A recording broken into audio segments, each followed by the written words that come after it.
किसी न किसी रूप में किसी न किसी इष्ट का, अपने आराध्य का मंत्र सभी जपते हैं।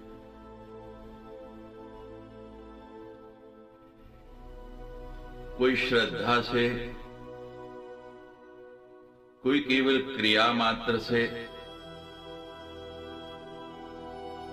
और कई किसी प्रयोजन से। मंत्र जप के कई ढंग हैं, कई प्रकार हैं।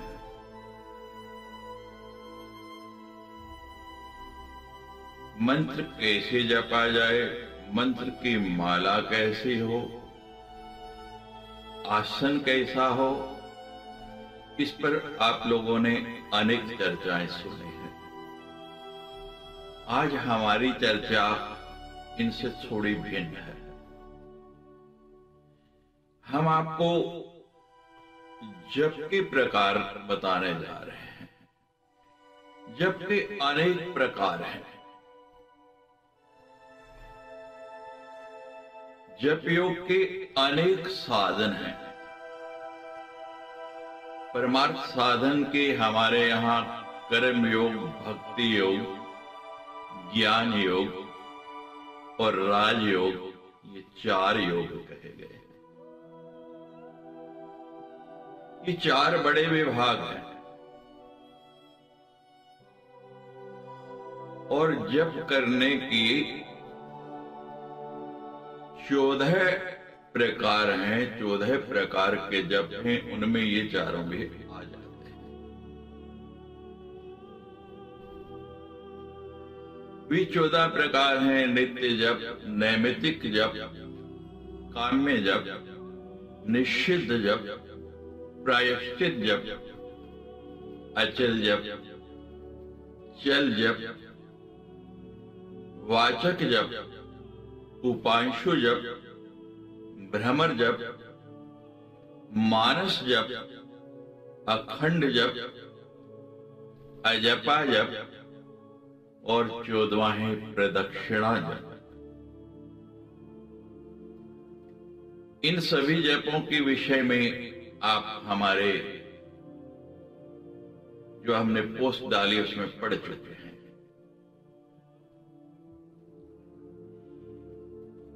सभी लोगों की इच्छा थी कि हम विस्तार से बताएं कि इनमें ये जो 14 हैं उनका विस्तार क्या है। तो सर्वप्रथम आया है नित्य जप।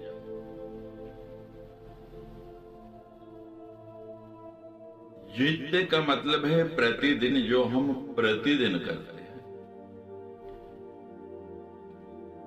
अपने सद्गुरुदेव से जो हमने दीक्षा में मंत्र प्राप्त किया,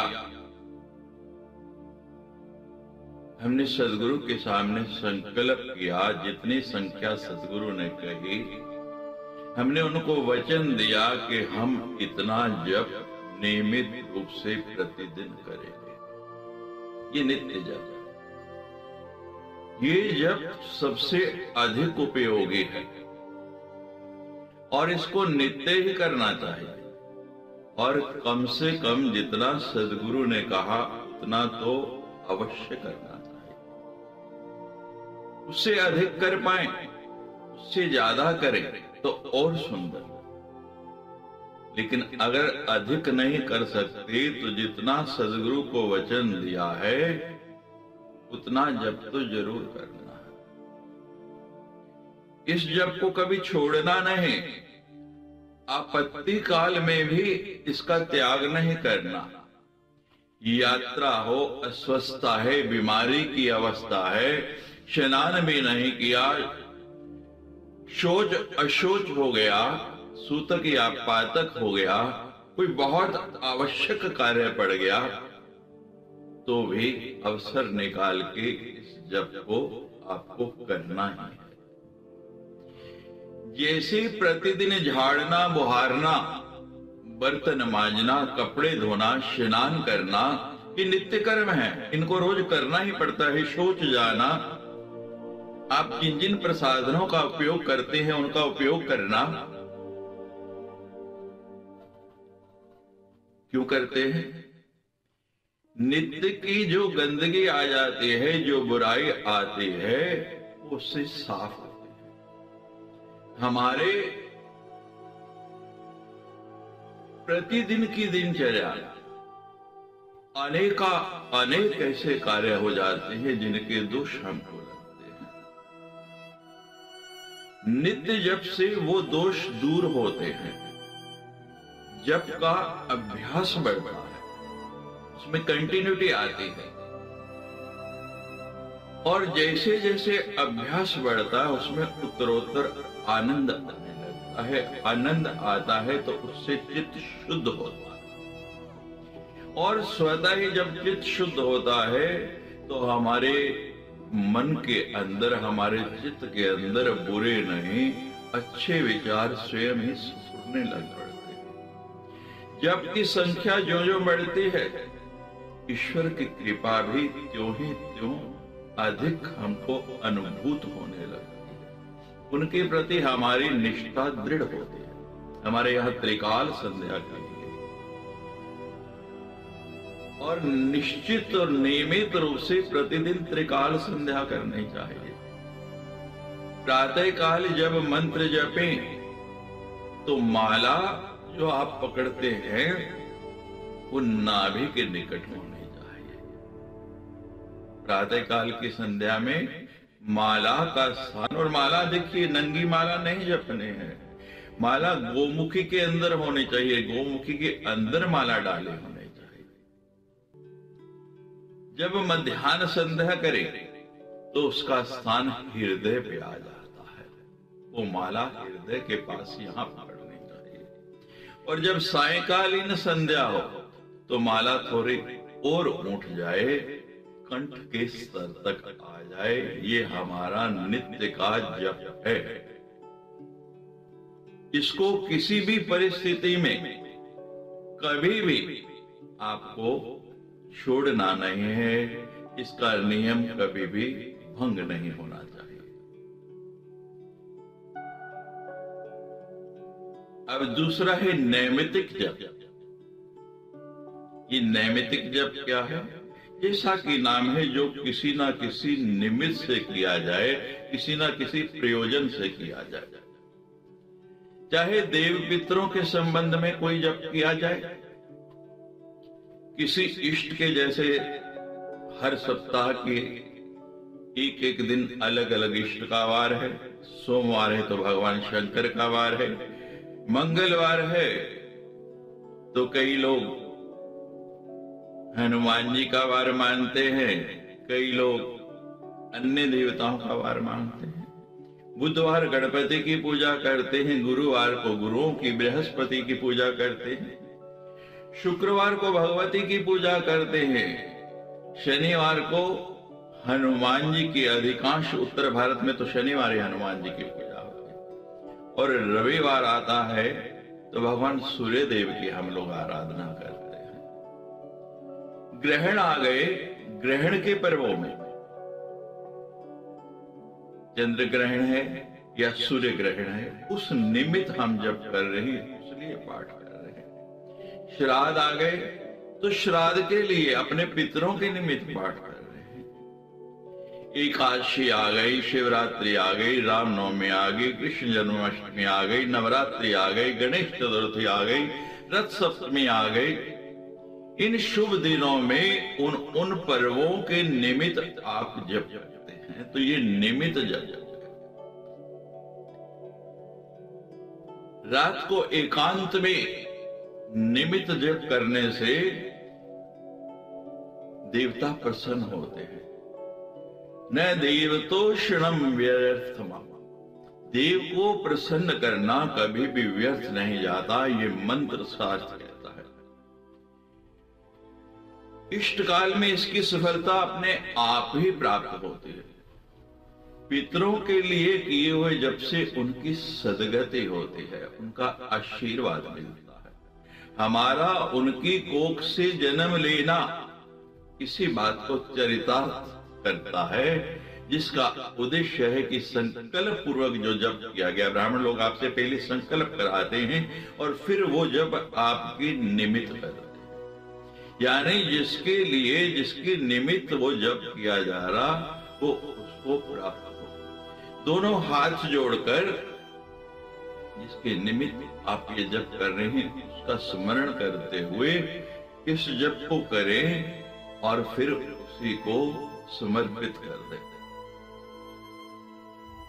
जिस किसी के भी निमित्त आप श्रद्धा से जप करेंगे, चाहे वो पर्व हो, चाहे वो पितर हो, चाहे आपका कोई स्वजन हो, निश्चित रूप से उसका लाभ उसको पहुंचेगा। ये जप का दूसरा प्रकार है निमित्त जप, यानी जिसको करने के लिए कोई ना कोई प्रयोजन है। अब हम तीसरी जप की चर्चा करें तो तीसरा जप है काम्य जप। हमारे मन के अंदर प्रतिपल अनेक प्रकार की कामनाओं का स्फुरण होता है। ये मन कभी भरता नहीं, कभी संतुष्ट नहीं, हर पल हर क्षण इसको कुछ ना कुछ चाहिए। कितना भी दे लो लेकिन फिर भी इसको कमी ही लगती है। किसी कामना के लिए, जैसे आप लोग देखते हैं बड़े बड़े राजाओं ने श्रेष्ठ यज्ञ किए, युद्ध में विजय के लिए यज्ञ किए, शत्रु को परास्त करने के लिए। जो किसी भी कामना को लेके, मेरा बेटा परीक्षा में अच्छे नंबरों से पास हो जाए, मेरी कन्या के लिए सुंदर वर मिल जाए, कोई नौकरी मिल जाए, व्यापार में लाभ मिले, इन सबको काम्य जप कहते हैं। काम्य कर्म जैसा है वो मोक्ष चाहने वाले का काम नहीं है, क्योंकि मोक्ष वाले की तो कोई कामना ही नहीं है। आर्त अर्थार्थी और कामकामी लोगों के लिए ही ये उपयोगी है। जिसको मोक्ष की इच्छा है कि मुझे तो कुछ चाहिए ही नहीं भगवान, मैं तो केवल मोक्ष चाहता हूं, उसके लिए यह जप उपयोगी नहीं है। इस साधन में पवित्रता बहुत मायने रखती है। नियमों का पूर्ण पालन होना चाहिए, सावधानी होनी चाहिए, जागरूकता होनी चाहिए, धैर्य होना चाहिए।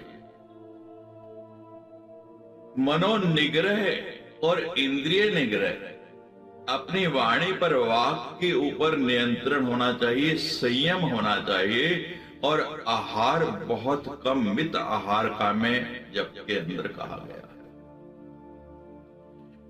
शयन भी कम होना चाहिए, जितनी शरीर के लिए आवश्यक है कुछ देर के लिए शयन हो जाए, लेकिन बाकी समय इस जप में लगे रहें। ब्रह्मचर्य का होना बहुत ही आवश्यक है।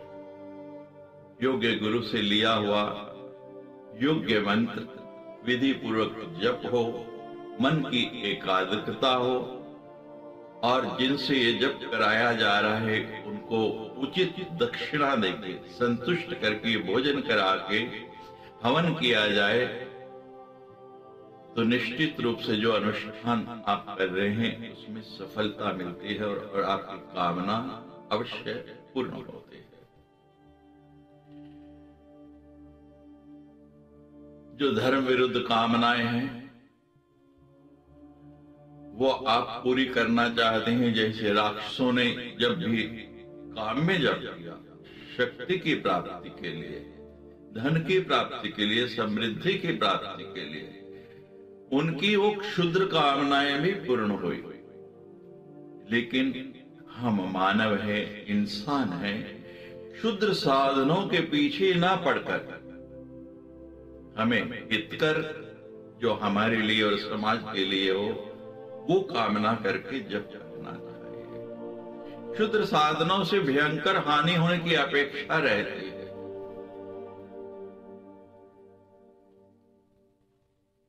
थोड़ी सी असावधानी से भी अनिष्ट हो सकता है। ये जप का तीसरा प्रकार है जिसको हम काम्य जप कहते हैं। प्रकार का जप ही निश्चित जप, जिसका शास्त्र में निषेध किया गया, जिसको जपने की मनाही की गई। बहुत से ऐसे मंत्र हैं ब्राह्मण लोग जानते हैं, और जो लोग नित्य प्रति नवरात्रि में हवन करते हैं उनको पता है कि कुछ मंत्र ऐसे आते हैं जहां आहुतियां नहीं दी जा रही।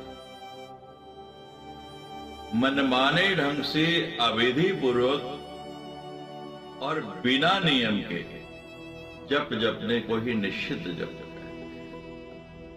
निषिद्ध कर्म जैसे बहुत बुरा है, उसी तरह निषिद्ध जप भी बहुत बुरा। शरीर की मन की शुद्धता का ध्यान नहीं रखना, अपवित्रता से, प्रमाद से, उपहास से किसी मंत्र को जपना, किसी देवता का विधि पूर्वक आवाहन स्थापन किए बिना, उनका आराधन किए बिना मंत्र को जपना, ये भी निषिद्ध जप में आता है। अविवेक पूर्ण और अवधि का ध्यान ना रखते हुए, मंत्र का अर्थ ना जानते हुए, विधि ना जानते हुए, उसमें श्रद्धा ना आनते हुए, और जिसकी आराधना जिस देवता का मंत्र है उसके प्रति भी आपके मन में श्रद्धा ना होना, विश्वास ना होना, ये निषिद्ध जप के लक्षण है। ऐसा निषिद्ध जप जब कोई करता है तो उससे लाभ होने के स्थान पर हानि अधिक होती है। ऐसे जप से मेरी आप सभी को यही परामर्श है, यही राय है, आप बचें, इसे कभी भी करने की चेष्टा ना करें। पांचवा जप जो है वो है प्रायश्चित जप। प्रायश्चित क्या होता है? हमसे कोई भूल हो गई, कोई गलती हो गई, जाने में या अनजाने में, उसका प्रायश्चित करना, कन्फेस करना, अपना अपराध स्वीकार करना और भगवान से प्रार्थना करते हुए ये वायदा करना कि भगवान एक बार आप क्षमा कर दें, मैं इसकी पुनरावृत्ति नहीं करूंगा, ऐसा अपराध पुनः नहीं करूंगा। प्रायश्चित कर्म अनेक प्रकार के हमारे यहां बताए हैं। हमारा जो मन है सहज ही अधोगति की ओर बढ़ता है, और इससे हमारे हाथों से प्रमाद में कोई ना कोई गलत हो जाता है। उन दोषों का परिमार्जन करने के लिए, उन दुखों से छुटकारा पाने के लिए हमारे यहाँ कई प्रकार के प्रायश्चित बताए गए हैं। वो प्रायश्चित करके हम उनसे छुटकारा पा सकते हैं। प्रायश्चित मंत्र जब भी जपना है तो उसके लिए बहुत प्रकार की शुद्धियां बताई गई है। कई अल्प दोष से और कई अधिक दोष से। तो अल्प दोष के लिए अल्प, और बड़ा दोष हो गया तो उसके लिए बड़ा प्रायश्चित किया जाता है। प्रायश्चित जप करने से पहले गोमूत्र का प्राशन अनिवार्य है, गोमूत्र का पान करना चाहिए। गंगा जी या गंगा जी दूर हैं तो पास में जो भी निकट में नदी है, जो तीर्थ है, वहां जाकर स्नान करें, और स्नान करने के बाद भस्म, चंदन आदि धारण करके मन को एकाग्र करके उसके प्रायश्चित की जो विधि बताई गई है, जो संख्या बताई गई है, वो करें तो वो दोष जो आपसे जाने या अनजाने में हो गया, उससे आपको मुक्ति मिल सकती है। ये पांचवा प्रायश्चित जब बताया गया है। जप है अचल जप। अचल यानी कि जो चल नहीं रहा, जो स्थिर है।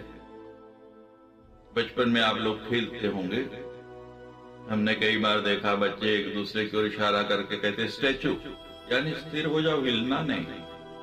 तो अचल का भाव ये है कि हम स्थिर हो जाए। ये जप करने के लिए आसन, गोमुखी और मन, ये सब स्वस्थ होने चाहिए।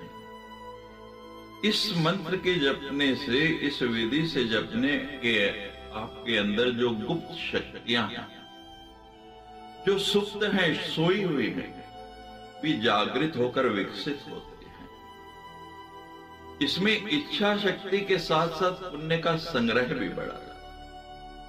इस जप को जब भी करना हो तो पहला आसन व्यागांबर हो, मृगांबर हो, दर्भासन हो या मोटी कंबल का आसन, शुद्ध आसन होना चाहिए, गंदा नहीं होना चाहिए, कटा फटा नहीं होना चाहिए और सुखदायक उस पे बैठने में भी आपको आनंद और सुख का अनुभव हो। गोमुखी आपकी माला के आकार से आपके हाथ में, जो इसमें हाथ आराम से जाकर और ये हमारी तर्जनी उंगली जिसमें से बाहर रहे और माला बड़े आराम से जिसके अंदर घूम सके, ऐसी गोमुखी हमको लेनी चाहिए। माला रुद्राक्ष की, तुलसी की, स्फटिक की, मूंगे की,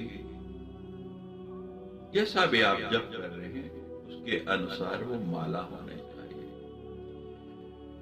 स्नान आदि करके बिल्कुल शुद्ध होके, शरीर के साथ साथ मन को भी शुद्ध करके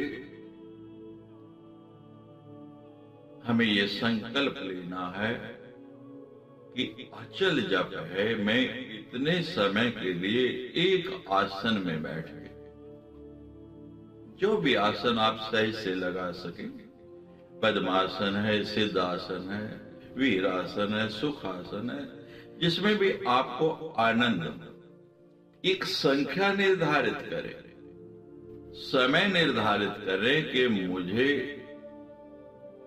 इतना जप एक आसन में बैठ के बिना उठे, बिना हिले, बिना किसी से संभाषण किए।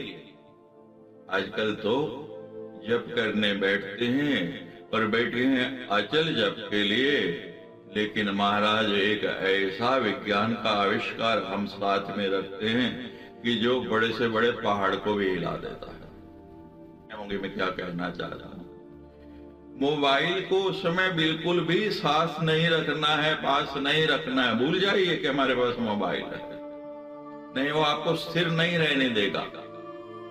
सबसे अधिक आज के समय में यदि कोई चिल्लायमान करता है तो वो यही करता है।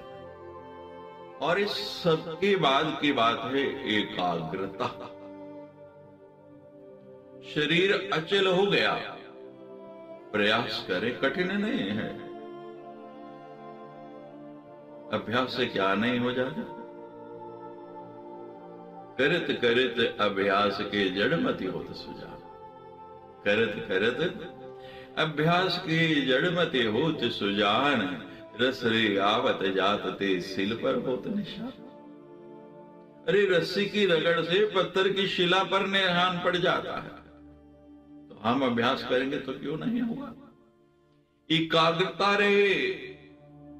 देवता को वश में करना है तो पहले अपने मन के देवता को वश में करना पड़ेगा। जब मन वश में हो जाएगा तो समझो देवता वश में हो गया, फिर कोई शंका नहीं कि देवता आपके वश में नहीं होगा। मेरी गारंटी है, निश्चित रूप से देवता आपके वश में होगा, लेकिन पहले ही अपने अंदर के देवता को तो संतुष्ट करो, इसको तो वश में करो।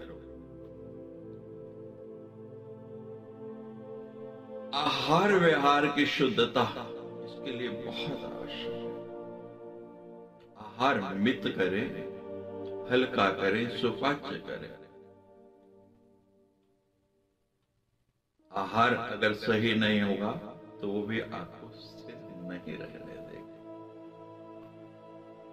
और ध्यान रखना, अचल जप में विघ्न बहुत आते हैं। श्रेयांसी बहु विघ्नानि, शास्त्र का वचन है। विघ्न आएंगे, उनसे घबराना नहीं। सभी अपना अपना प्रयास करेंगे आपको अड़िग करने के लिए, मारना, मोहनम, वश्यम, स्तंभन और चाटना, लेकिन आपने डगमगाना नहीं है, धैर्य रखना है। और जब आप धैर्य रख के ये जप करेंगे तो महाराज आपके अंदर ऐसी शक्ति सिंचित हो जाएगी कि जब भस्म डाल के और जल अभिमंत्रित करके किसी को देंगे तो वो उसके लिए हितकारी होगा, उपकारी होगा। ये पड़ी हुई नहीं, मैं अनुभव सिद्धि की बात आपको कह रहा हूं। तो ये छठा जप बहुत ही महत्वपूर्ण है, प्रयास करें, आप जरूर सफल। सातवां जप है चल जप। आजकल एक समस्या है जिसको भी कहो समय नहीं, हर व्यक्ति चल नहीं रहा, भाग रहा है, दौड़ रहा है, हर एक दूसरे से आगे निकलना चाह रहा है, मैं कहीं पीछे ना रह जाऊं। ये जब नाम स्मरण जैसा है, चलते फिरते उठते बैठते खाते पीते, यहां तक कि रति सुख भोगते हुए भी सदा सर्वदा लोक लाज को छोड़कर भगवत चिंतन करते रहे। मुझे एक महात्मा की कथा स्मरण आ गई। ऐसा अभ्यास बन गया इस चल जप का कि कभी वो रुकता ही नहीं, हर समय राम राम राम राम राम राम करते ही रहते। यहां तक कि प्रातः काल शौच के लिए भी जाते, आजकल का समय तो है नहीं अटैच बाथरूम वाला, बाहर जाना पड़ता था। अब बाहर गए और महाराज वहां पे शौच में बैठे हुए भी राम राम राम राम उनके मुंह से रुकता नहीं। साथ ही महात्माओं ने गुरुदेव से शिकायत की कि देखो ये कैसा दुष्ट है जो गलत काम गंदा काम करते हुए भी भगवान का नाम स्मरण करता है। गुरु जी ने बहुत समझाया लेकिन रुके नहीं, जीप पकड़ के बैठते लेकिन फिर भी वो ध्वनि रुकती नहीं। और हमने तो कुछ वर्ष पहले इसका प्रयास किया। हनुमान चालीसा 11 करोड़ का लक्ष्य रख के 65 करोड़ हुआ। हमने लोगों को यही कहा, कोई शुद्धता का ध्यान नहीं,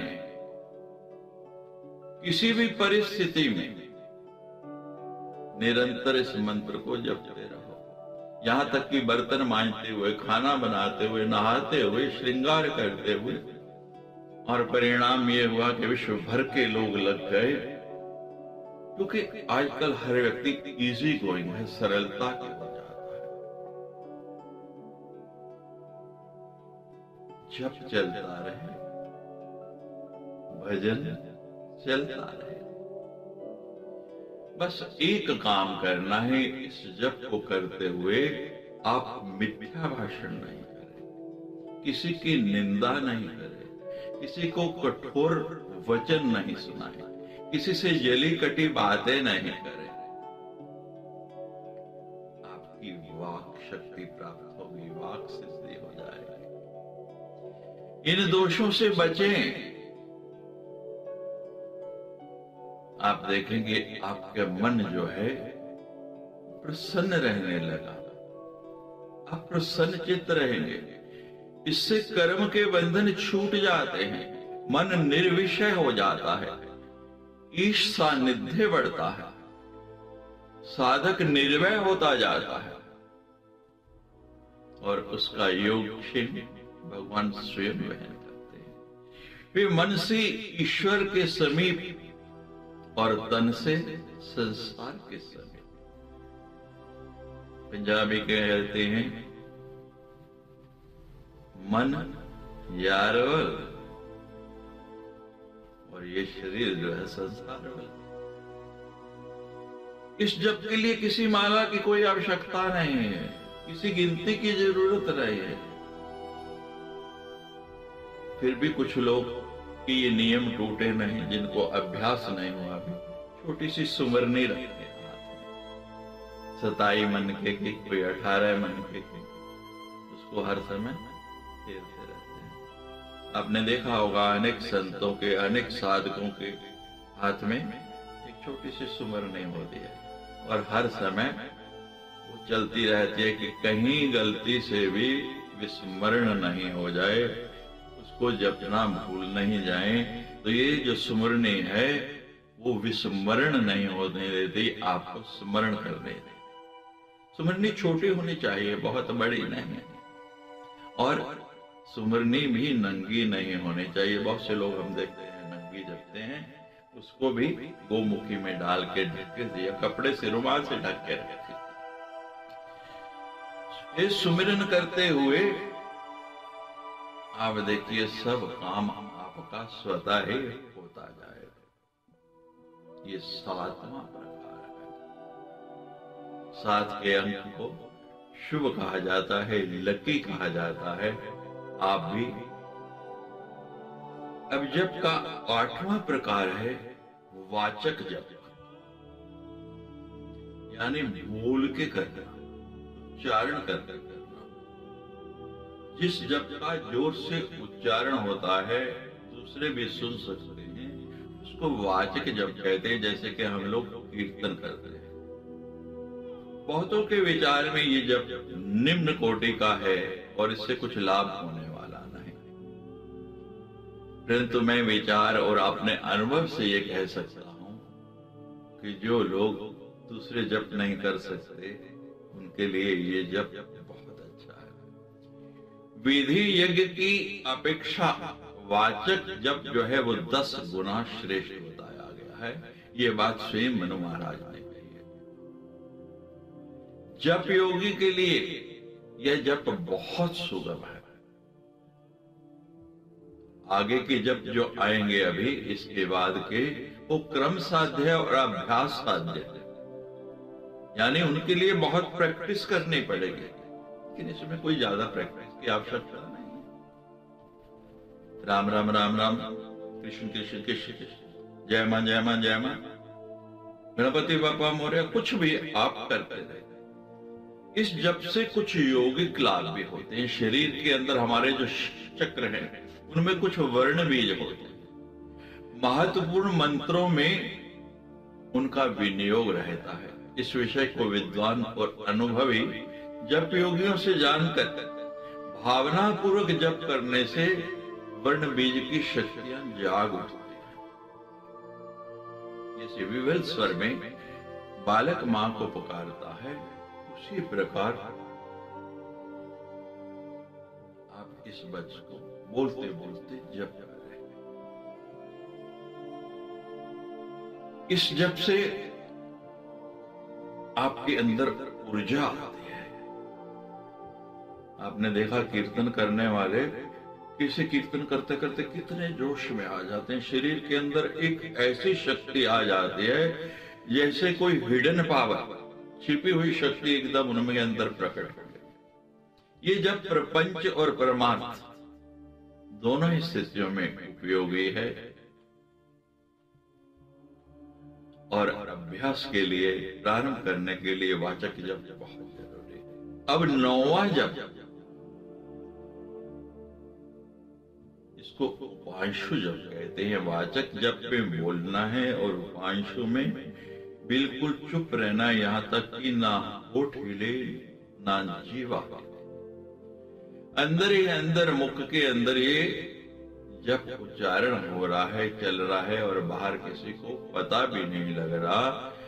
इसकी ध्वनि हम स्वयं तो सुन सकते हैं, लेकिन दूसरे किसी को ये सुनाई नहीं देती।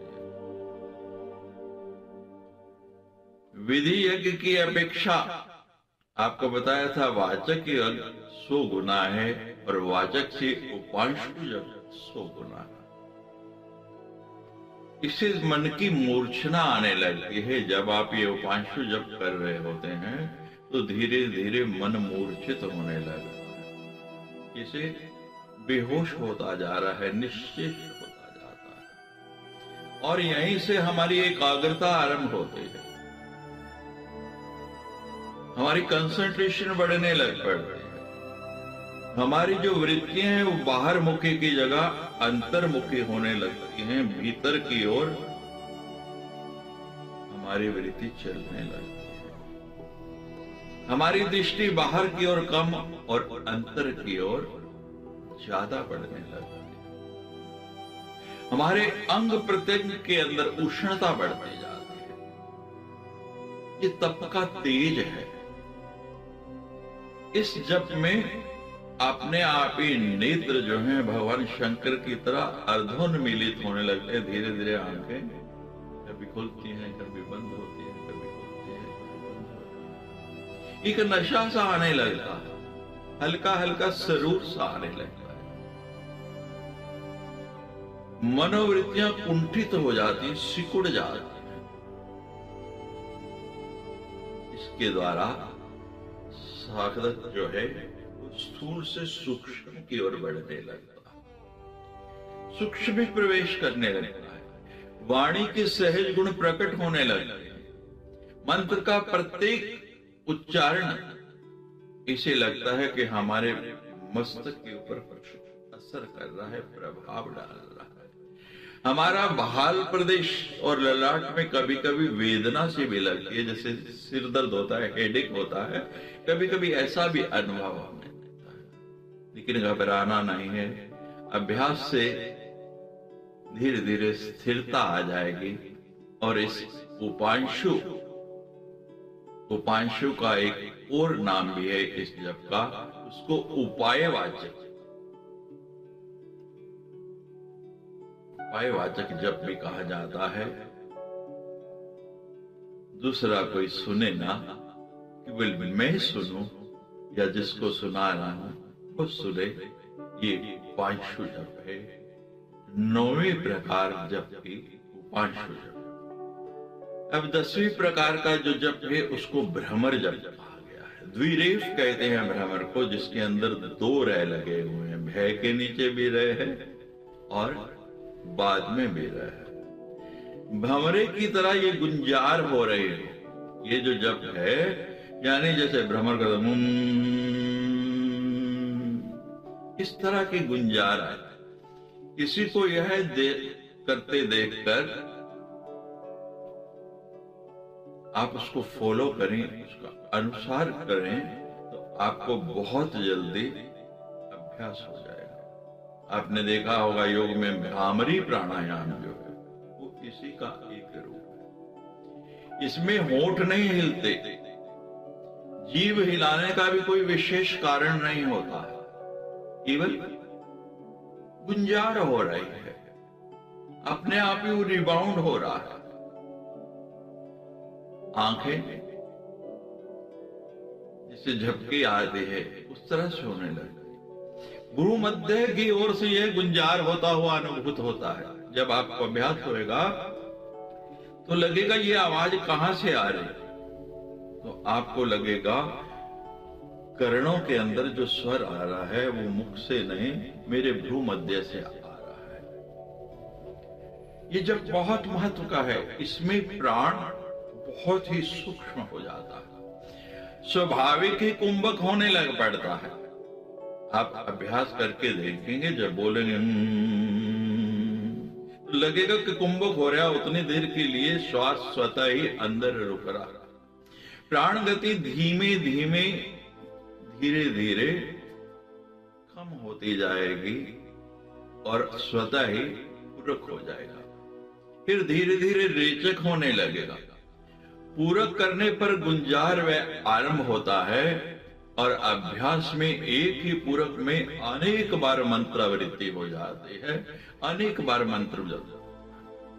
इसमें मंत्रोच्चार करना नहीं पड़ता, अपने आप होने लगता है। जैसे वंशी के बजने के समान प्राणवायु की सहायता से ध्यानपूर्वक मंत्रावृत्ति करनी होती है।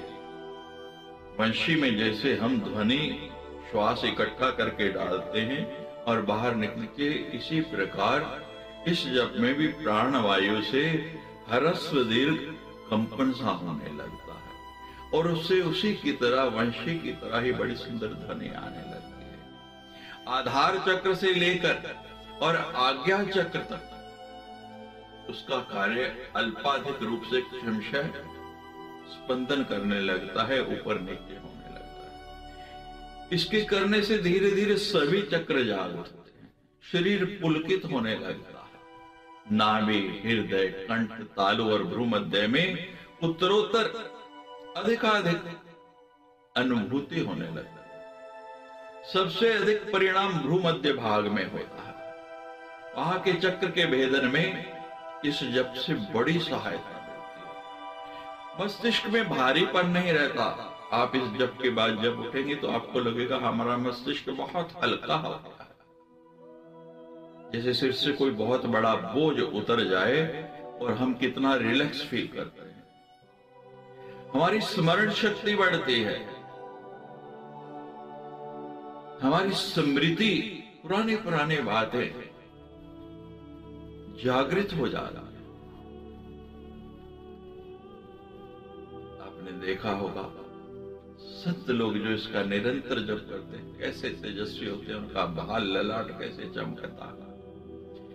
इससे प्रकाश मिलता है, रोशनी बढ़ती है, बुद्धि का बल बढ़ता है, मनोवृत्तियां मूर्छित हो जाती हैं। आपने देखा होगा जैसे कोई मदारी बीन बजाता है और सांप की जो हालत होती है वही इस गुंजार से हमारी मनोवृत्तियों की भी होती है। वो भी इसकी धुन पर उसी तरह नृत्य करने लगती है और हमारी वो मनोवृत्तियां जो पहले मान नहीं रही हैं, जैसे उस जिधर वो बीन घुमाता है उधर वो घूमती हैं, तो फिर जो सर्प उस पे नाच रहा है अब देखते हैं। उसी तरह इस गुंजार से हमारी मनोवृत्तियां भी हमारे वश में हो जाएंगी और जिधर हम उनको मोड़ेंगे, जिधर हम घुमाएंगे उधर ही वो चलेंगे। अनाहत संगीत श्रवण, जो आहत नहीं है। ध्वनि आती है दो वस्तुओं के टकराने से, वो आहत है। यहां अनाहत स्वर सुनाई देगा, जो कोई टकरा नहीं रहा, कुछ आपस में एक दूसरे से लग नहीं रहा, लेकिन फिर भी ध्वनि आ रही है। कवि कुलतिलक कालिदास ने जो कहा है, संप्रधानेषु तपोधनेषु गूढ़म् हितहितात्मकमस्ति तेजः। शत्रुओं को जलाने वाला तेज बाहर के नहीं, भीतर के शत्रुओं को प्रकट होता है और इस तेज के प्रभाव से वो सभी 11वां जप बताया है मानस जप।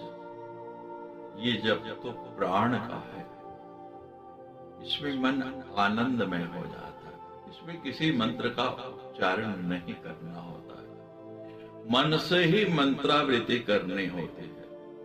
नेत्र बंद रहते हैं, इसमें चिंतन मुख्य है। सब जपों से ये मन बहुत ही श्रेष्ठ बताया गया है। अपने इष्ट देव का ध्यान करें, जो आपका आराध्य है उसका ध्यान करें, उसका स्मरण करें।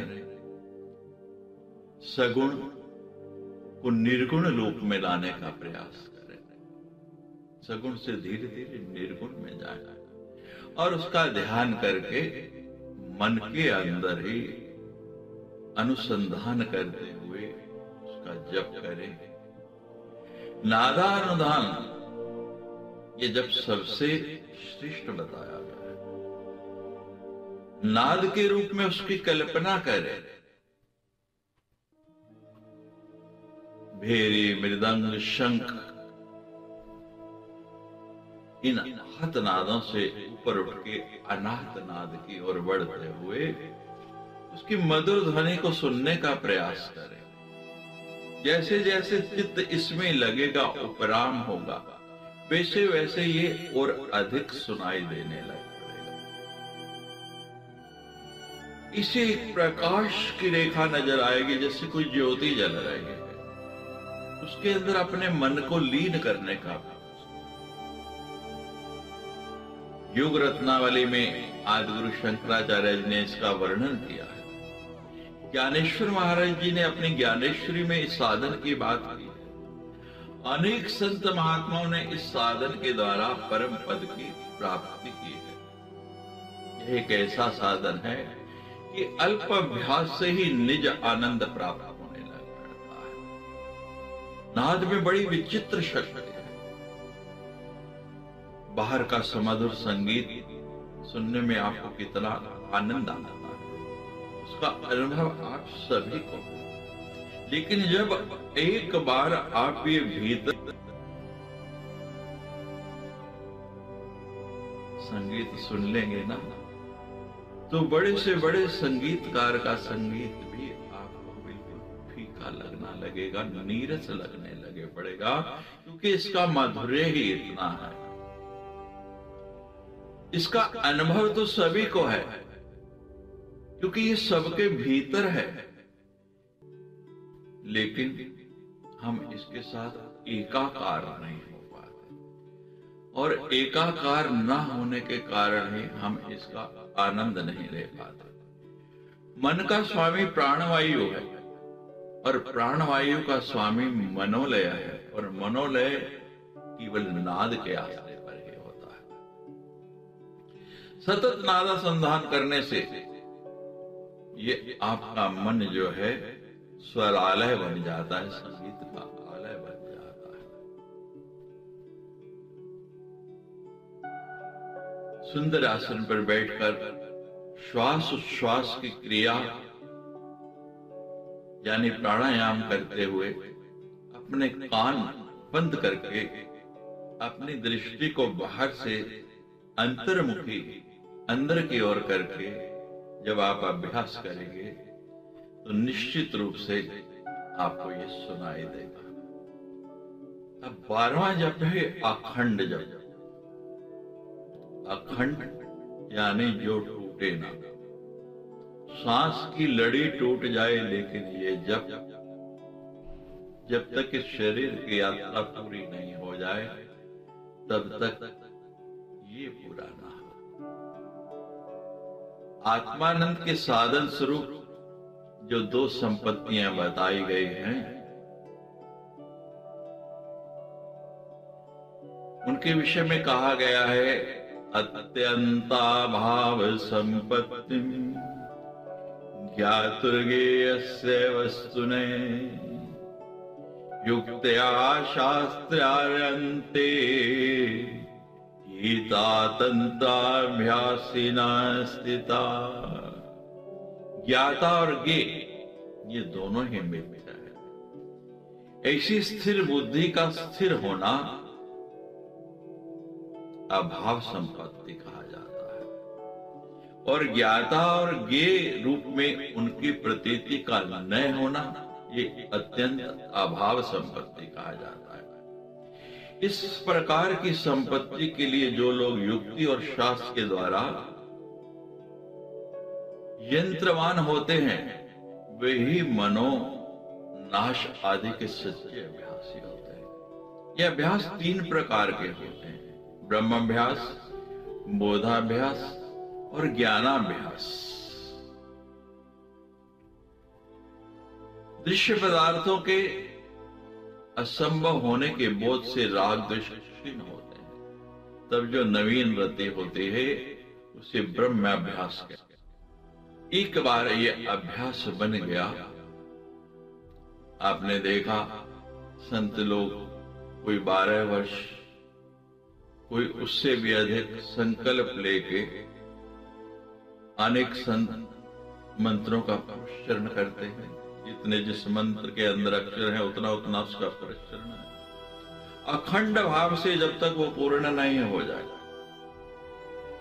सतत 12 वर्ष पर्यंत जब ऐसा जप हो तो उसे तप कहते हैं। इससे महासिद्धि की प्राप्ति होती है। गोस्वामी तुलसीदास, समर्थ गुरु रामदास आदि अनेक संतों ने जप किए हैं। ये 12वां जप है। 13वां जप है अजपा जप। ये सहज जप है। हमारे श्वास प्रश्वास निर्बाध गति से अंदर बाहर आ जा रहे हैं, और उनके साथ ही अपने आप एक मंत्र स्वतः जपा जा रहा है। ये जब किया नहीं जाता, हो जाता है, और सभी करते हैं। अनुभवी महात्मा इसके साथ एकाकार हो जाते हैं, इसमें लय हो जाते हैं।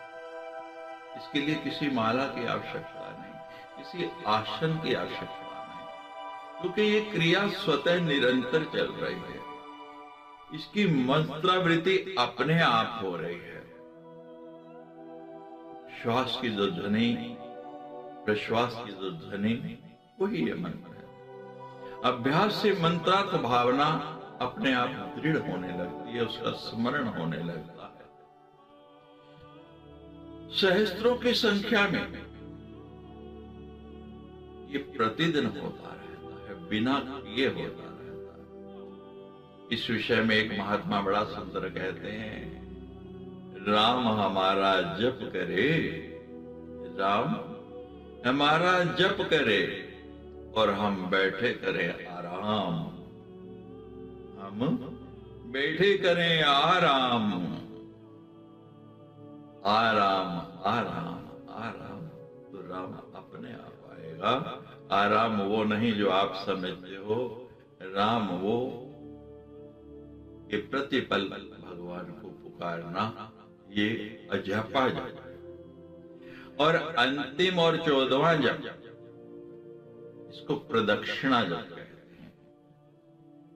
हाथ में तुलसी, रुद्राक्ष, मूंगा, माणिक, मोती, स्फटिक, कोई भी माला लेके आप देखते हैं लोग अपने पवित्र वृक्षों जैसे औदुंबर है, पीपल है, वट वृक्ष है, कोई ज्योतिर्लिंग है, कोई नदी है, कोई सरोवर है, मंदिर है, उनकी परिक्रमा में मन की भावना करते हो उस देवता के प्रति और माला लेके परिक्रमा कर रहे हैं। बड़े बड़े यज्ञ होते हैं, उन यज्ञों में हम लोग कहा करते हैं कि यज्ञशाला की जहां सभी देवता यज्ञ आहुति लेने के लिए, हावी लेने के लिए स्वयं पधारे हुए, सब देवताओं का आह्वान हुआ है, आप उसकी 108 परिक्रमा कीजिए, तो संख्या स्मरण नहीं रहती। और उधर सब तरफ शोर भी है, ब्राह्मण लोग मंत्रोच्चारण कर रहे हैं, उधर भी ध्यान है, लोग आ रहे हैं जा रहे हैं, उधर भी ध्यान है। तो फिर लोग क्या करते हैं कि माला ले लेते हैं, उस माला को हाथ में लेके उसको जपते हुए परिक्रमा कर रहे हैं। और जब माला पूरी हो गई तो 108 परिक्रमा हो गई। इसको प्रदक्षिणा जप या परिक्रमा जप हम लोग कहते हैं। इसको करने से सभी प्रकार की सिद्धियां प्राप्त होती है, सभी मनोरथ प्राप्त होते हैं। इन 14 प्रकारों में से कोई भी करो, सब अच्छे हैं, लेकिन प्रयास करो। हर व्यक्ति आगे बढ़ना चाहता है, ऊपर जाना चाहता है। संसार के क्षेत्रों में जब हमारी ये कामना है, व्यवहार के क्षेत्रों में हम इसके लिए प्रयास करते हैं, तो अध्यात्म के क्षेत्र में भी हमको प्रयास करना है कि हम दूसरों से आगे बढ़ पाए, इसमें भी उत्तरोत्तर हमारी वृद्धि हो। योग में इन सभी का बहुत साम्य है। योग में 8 योग के प्रकार बताए गए हैं, यम नियम आदि 8 अंग हैं। ये 8 के 8 यंग जप में आ जाते हैं। यम क्या है? बाहरी इंद्रियों का निग्रह, अर्थात शम है, मन को एकाग्र करना। और ये जप का भी साधन है। नियम है अंतर इंद्रियों का, यम बाहर इंद्रियों का निग्रह करना और नियम अंतर इंद्रियों का, ये भी शम है। मन को एकाग्र करके इसका साधन किया जाता है। स्थिरता से सुखपूर्वक विशिष्ट रीति से बैठने को आसन कहते हैं। तीसरा कहा गया है योग का आसन। जप में भी पद्मासन, सिद्धासन, जो भी आप लगा पाए वो लगाना पड़ता है। प्राणायाम है, अभी आप सुन चुके हैं, विशिष्ट रीति से श्वास प्रश्वास की जो क्रिया है उसको नियंत्रित करना, यही प्राणायाम है। और जप में ये भी करना पड़ता है। प्रत्याहार, हमारा मन जो है बहुत विषयों की ओर जाता है, वहां से उसको लौटकर अंतर्मुख करना, ये प्रत्याहार है। आहार को कम करना ही नहीं, यानी अपनी इंद्रियों के आहार को भी कम करना, ये प्रत्याहार है। और जो धारणा है, एक ही स्थान में दृष्टि को स्थिर रखना, ये जप में भी आवश्यक है, धारणा में भी आता है। ध्यान जो है, जो हमारा ध्येय है, जो हमारा लक्ष्य है, जो टारगेट है, उसके ऊपर चित्त को एकाग्र करें। आपने शूटर को देखा है, निशाना लगाने वाला, जो उसका लक्ष्य है, अगर उधर एकाग्रता नहीं करेगा तो लक्ष्य को भेद नहीं पाएगा, निशाना चूक जाएगा। समाधि है तो ध्येय के साथ साथ तदकारता, ये जप में भी आवश्यक है और अष्टांग योग में भी आती है। उसके अंदर लीन हो जाना, एकाग्र हो जाना, एकात्मता बना लेना, ये योग के 8 लक्षण हैं। दोनों एक ही हैं। आपसे एक ही निवेदन है, एक एक करते हुए जो आपको अच्छा लगे उससे प्रारंभ करें और धीरे धीरे आगे बढ़ें, लेकिन जब जरूर करें, निश्चित रूप से करें। आपका जीवन सुखमय होगा, आनंदमय होगा, आपके जीवन में कोई कमी नहीं रहेगी। ये मुख्य साधन है, इनके अलावा जीवन को बनाने का और कोई साधन नहीं है। संसार के भौतिक जो साधन है उनसे कुछ समय के लिए आप आनंदित हो सकते हैं, कुछ समय का सुख आपको निश्चित रूप से मिल सकता है, लेकिन अगर परमानेंट, स्थायी और सदा रहने वाला सुख चाहिए तो उसका एकमात्र और केवल एकमात्र साधन है जप। अधिक से अधिक करें और नियम से करें, नित्य करें। ओम शांति।